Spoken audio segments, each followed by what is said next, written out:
Ernest Hemingway, The Old Man and the Sea, Part 26.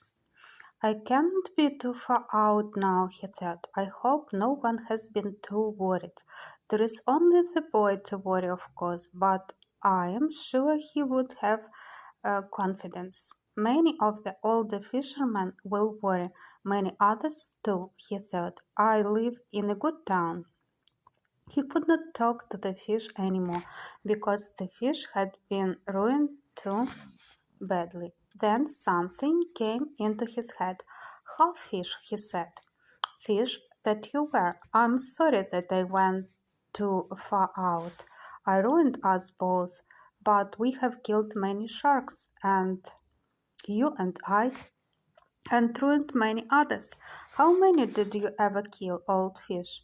You do not have that spur on your head, no, for nothing." He liked to think of the fish and what he could do to a shark if he were swimming free.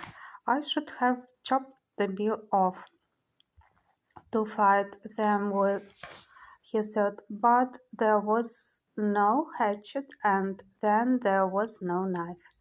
But if I had and could have lashed it to an oar, but what a weapon!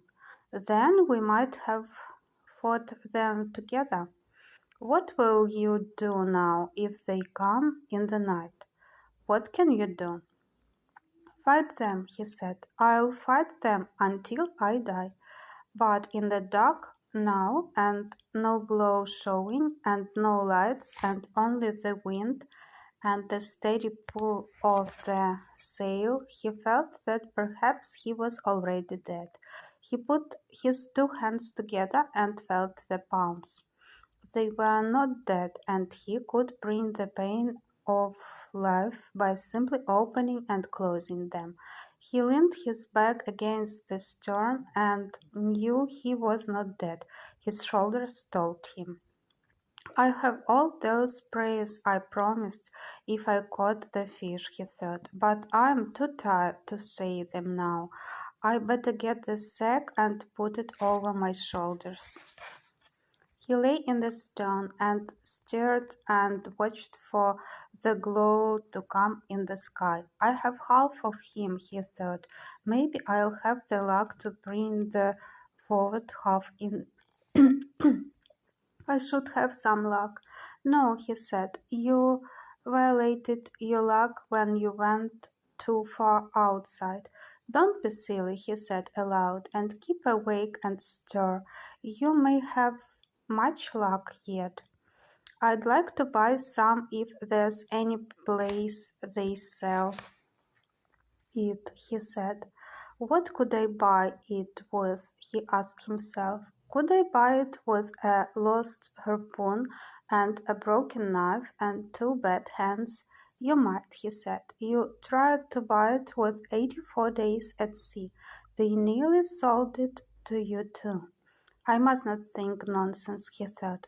"Luck is a thing that comes in many forms, and who can recognize her? I would take some, though, in any form, and pay what they asked. I wish I could see the glow from the lights," he thought. "I wish too many things, but that is the thing I wish for now." He tried to settle more comfortably, to stir, and from his pain he knew he was not dead. He saw the reflected glare of the lights of the city at what must have been around 10 o'clock at night. They were only perceptible at first, as the light is in the sky before the moon rises. Then they were steady to see across the ocean, which was rough now with the increasing breeze. He stirred inside of the glow, and he thought that now soon he must hit the edge of the stream. "Now it is over," he thought. "They will probably hit me again, but what can a man do against them in the dark without a weapon. He was stiff and sore now, and his wounds and all of the strained parts of his body hurt with the cold of the night. I hope I do not have to fight again, he thought. I hope so much I do not have to fight again.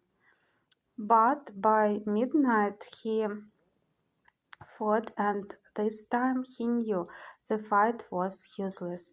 They came in a pack, and he could only see the lines in the water that their fins made, and their phosphorescence as they threw themselves on the fish. He clubbed at heads and heard the jaws chop and the sharking of the skiff as they took hold below. He clubbed desperately at what he could only feel and hear, and he felt something seize the club, and it was gone. He jerked the tiller free from the rudder and bit and chopped with it, holding it in both hands and driving it down again and again. But they were up to the bow now and driving in one after the other and together tearing off the pieces of meat that showed glowing below the sea as they turned to come once more. One came finally against the head itself, and he knew that it was over. He swung the till across the shark's head, where the jaws were caught in the heaviness of the fish's head, which would not tear. He swung it once and twice and again. He heard the tiller break, and he lunged at the shark with the splinted buff. He felt it go, and knowing it was sharp, he drove it in again. The shark let go and rolled away. That was the last shark of the pack that came. There was nothing more for them to eat. The old man could hardly breathe now, and he felt a strange taste in his mouth. It was coppery and sweet, and he was afraid of it for a moment, but there was not much of it. He spat into the ocean and said, "Eat that, gallons, and make a dream you've killed a man." He knew he was beaten now finally and without remedy, and he went back to the stern and found the jagged end of the tiller would fit in the slot of the rudder well enough for him to stir.